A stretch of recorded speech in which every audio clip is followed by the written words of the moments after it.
He's improving. Him, JC are improving. Callum Wilson. So we still have tomorrow to assess and see, but improvement.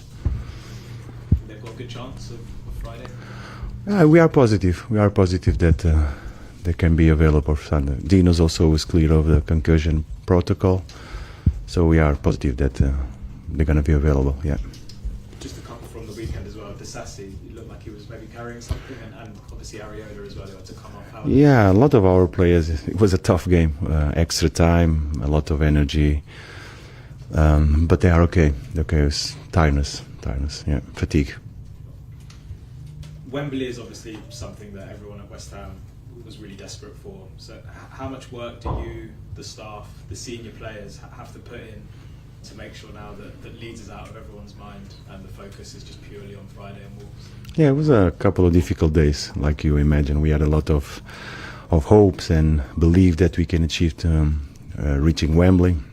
Was disappointed, but the way we did it at the same time showed that we put a fight, we react, we didn't give up till the end.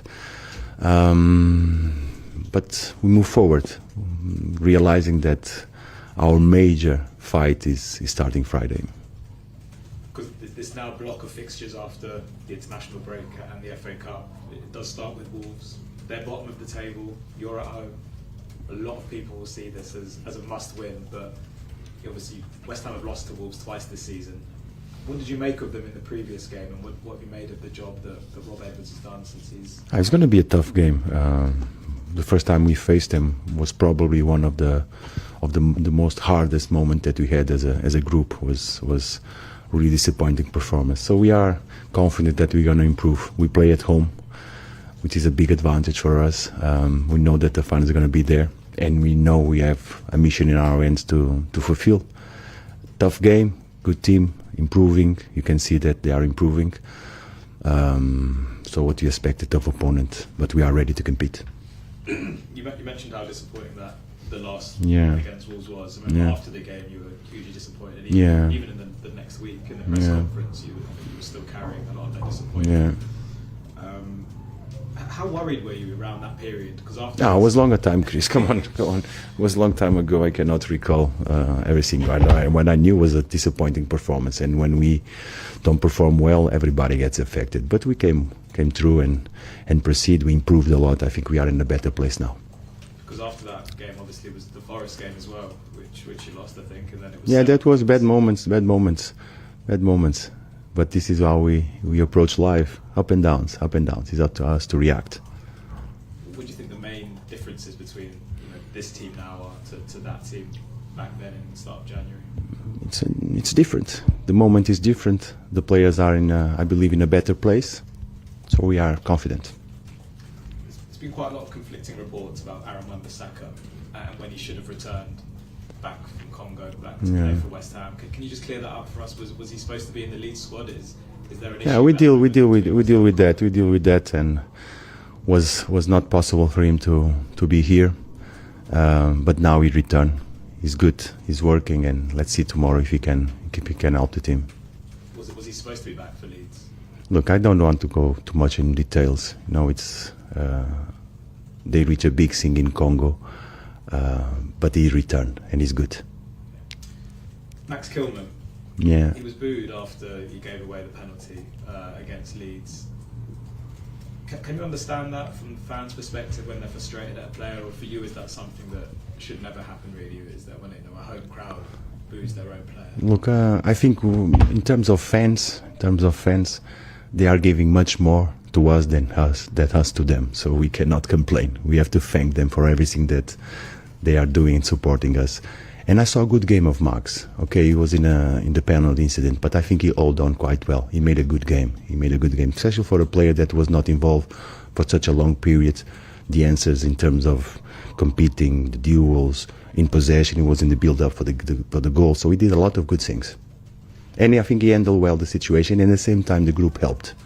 I saw teammates going around him and support him. It shows a lot of togetherness among ourselves. It's positive. You say he handled it well. How is he at the moment? How's his... He's okay. He's working well. He's okay. Can he take inspiration from someone like Dinos, who previously, I think it's fair to say, had struggled, but then his reputation with the fans now is completely different. He's one of the favourites. Can I think Max look at someone like him? yeah, he should because it's not only specific players. Everybody in this history goes to bad moments, and sometimes it's how we react to them. And I think the reaction of Max was really good, the way he handled the situation. Thank you. Thank you, Chris. Hi, Nuno. You already said that obviously the fans give the team so much. Yeah. Some of them leave when the scoreline was 2-0. A big game, obviously, on Friday night. You're back at home. How much did the team need the fans on Friday night in particular, because of the fact that there's 7 games left and this one starts this set of games, and players are going to need them? I truly believe that the fans understand the situation that we are all in the club is, and the need that we have for their support, and they're giving that a lot. And Sunday is going to be. It was the clear example that we, as a group, we don't give up till the last minute. It's not only words; we prove that situation with facts. So I hope that the friends trust us, support us on Friday, because it's going to be huge for us. Yeah, I mean, I spoke to Jean-Pierre Tadiba yesterday Yes. ahead of this game against Wolves, and he said he feels Wolves will be under no pressure really coming into the game on Friday, but he said the players are feeling varying levels of pressure at the moment. How will you ensure that your players don't feel too weighed down by that pressure going into the game on Friday? We've been under pressure since the beginning. You know, in the Premier League, you can ask anyone, player, coach, even board, whatever, is under pressure because we are in constant scrutiny. We are being evaluated in every action that we make. So the players are used to that and they are ready. What is important that we are as a team together with the fans, because it's easier. I mean, it's going to be tough, but it will be much easier if we can count on all the support that we can have. Jean-Pierre said something really interesting actually in the interview. He spoke a lot about how much the players want to survive for themselves, for the club, but he also spoke a lot about the fact that they are aware that if the club are relegated, people are going to lose their jobs at the club. Have you seen that extra commitment from the players, the responsibility from the players, knowing that there's so much on the line? It's not just about themselves. Yeah, that's a reality. That's why I say that we are, as a club, in a position that we don't want to be. And it's up to us, the players, as coaches, to take care of the mission that we have in hand. So we know, we are aware, but we are confident and we believe in each other. And just one final one on Jean. Yes. I know you've spoken about some of the other defenders. He spoke about how that red card, and then he's just had an injury, how that really has affected his season, where prior he was starting week in, week out. How have you seen him react to that sort of period when he got the red card, he has had an injury, and he's had to obviously sit on the bench and bide his time to get back into the starting 11? I think he reacted well. He was when he got the red card, he was in a good moment. The team was in a good moment. Unfortunately, we missed him for 3 games, but he came back, and again a setback on the warm up against Villa. But he's recovering well, and he's always positive. He's always a very positive boy.